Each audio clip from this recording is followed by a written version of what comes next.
হয়নি, আমরা লজ্জিত, আমরা শঙ্কাহত।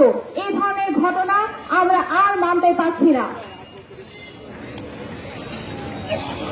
মাগুরায় যে 8 বছরের ঘটনা আছে, আজ সেটা আমার বলতেও বুকে ব্যথা লাগে।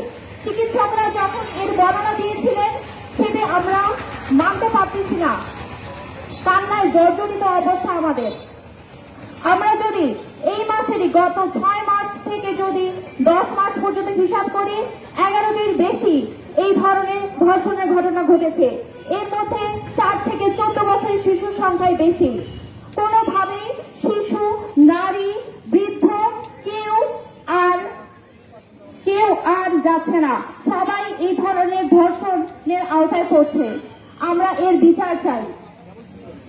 ধর্ষণের যদি আমরা দৃষ্টান্তমূলক সাজা না দিতে পারি, তাহলে এই ধরনের ধর্ষণ ঘটতেই থাকবে। আমরা এমন একটি প্রকাশ্যে ধর্ষণের ফাঁসির সাজা চাই। আমি আইনজীবী হিসাবে বলতে চাই, আমি কখনো কোনো ধর্ষকের মামলা পরিচালনা করব না। আমার মতো যদি সকল আমার আইনজীবী ভাই বোন এই ধরনের সিদ্ধান্ত নেন, এক্ষেত্রে আমি ভাববো মোকাবেলা করা সম্ভব। আমরা চাচ্ছি যে এই আসিয়ার মতো আর কোনো ছোট বাচ্চা যেন এই ধরনের পরিস্থিতির শিকার না হয়। এই ধরনের অবস্থান থেকে আমরা উৎখাত চাচ্ছি।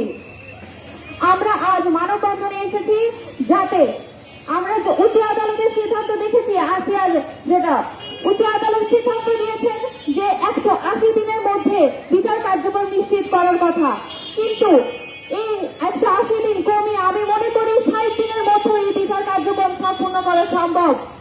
আদালত যদি চাই 7 দিনের মধ্যে এই বিচার কার্যক্রম সম্পূর্ণ করে, কারণ সবকিছু আসামি আমাদের সামনে, সবকিছু আমাদের সামনে। আমি এটা চাই আসিয়ার যে বোনের শাশুড়ি, উনিও যেন এই আওতায় আসে, ওনাকেও যেন মৃত্যুদণ্ডে ঘোষিত করা হয়। এই বলে